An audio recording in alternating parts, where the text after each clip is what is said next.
সন্দীপ ঘোষের আমলে কোথায় কোথায় ডেভেলপমেন্টের জন্য কি কি ব্যবস্থা নেওয়া হয়েছে বা কি কি করা হয়েছে সেই সমস্ত হিসেব কিন্তু ইতিমধ্যে সিবিআই তরফ থেকে নেওয়া হচ্ছে। এর আগে আমরা দেখেছি আদালতে সিবিআই তরফ থেকে জানানো হয়েছে যে এই দুর্নীতি শুধুমাত্র এই 4 জন যাদেরকে গ্রেপ্তার করা হয়েছে তারাই রয়েছে, সেটা তারা মনে করছেন না, আরও অনেকে থাকতে পারে।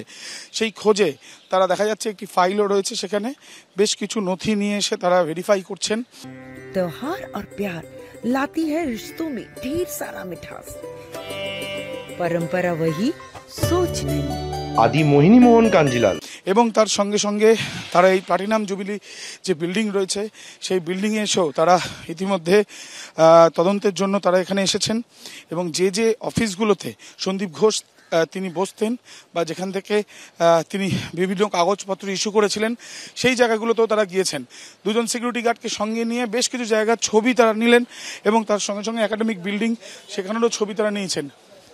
এবং সব মিলিয়ে সিবিআই এর 4-5 জনের এই যে সদস্য টিম, তারা সন্দীপ ঘোষকে গ্রেপ্তারের পরে প্রথমবারের জন্য তারা এসে পৌঁছেছেন এবং আসার পর তারা বিভিন্ন জায়গা থেকে নথি খতিয়ে দেখার সঙ্গে সঙ্গে ছবি কালেকশন, এমনকি তারা এটাও দেখার চেষ্টা চালালেন যে সন্দীপ ঘোষ প্রিন্সিপাল থাকাকালীন তিনি কি কি ডেভেলপমেন্টের নামে কি কি করেছিলেন, সেই ক্ষেত্রে কোনো রকম দুর্নীতি ছিল কিনা বা টেন্ডার যে পাইয়ে দেওয়া হয়েছে, এই যে অভিযোগ উঠেছে সেই পাইয়ে দেওয়ার পেছনে কোনো মুনাফা ছিল কিনা, মুনাফা রেখেই বিষয়গুলো করানো হয়েছিল কিনা নিশ্চিত হওয়ার জন্যই সিবিআই এর টিম আরজিকর মেডিকেল কলেজ হাসপাতালে এবং ইতিমধ্যে জিজ্ঞাসাবাদের সঙ্গে সঙ্গে তারা নথিও খতিয়ে দেখছেন। দেখাই যাচ্ছে সিবিআই টিম তারা বলেছেন বলে বিভিন্ন নথি নিয়ে আসতে বলা হয়েছে এবং সেগুলো ইতিমধ্যে আরজিকর মেডিকেল কলেজ হাসপাতালে সেখানে যে প্রিন্সিপালের রুম যেখানে রয়েছে প্লাটিনাম জুবিলি বিল্ডিং, সেখানে সিবিআই এর ডাকে বেশ কিছু নথি নিয়ে আসতে হয়েছে। যেমনটা আমরা প্রথম থেকেই বলছিলাম যে সম্পূর্ণভাবে এটি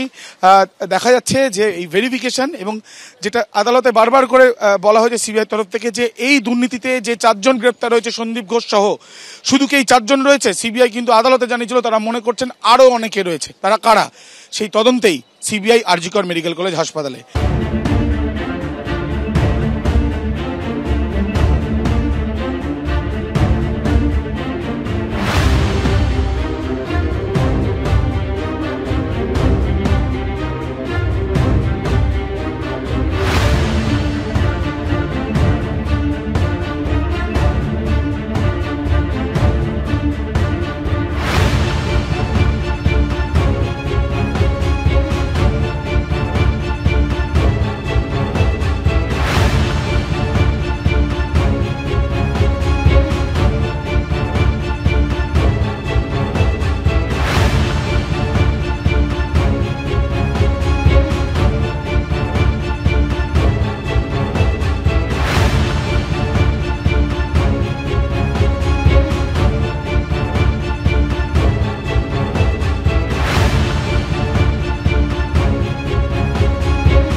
ক্যামেরায় অভিজিৎ দাসের সাথে আবির দত্ত, এবিপি আনন্দ, কলকাতা।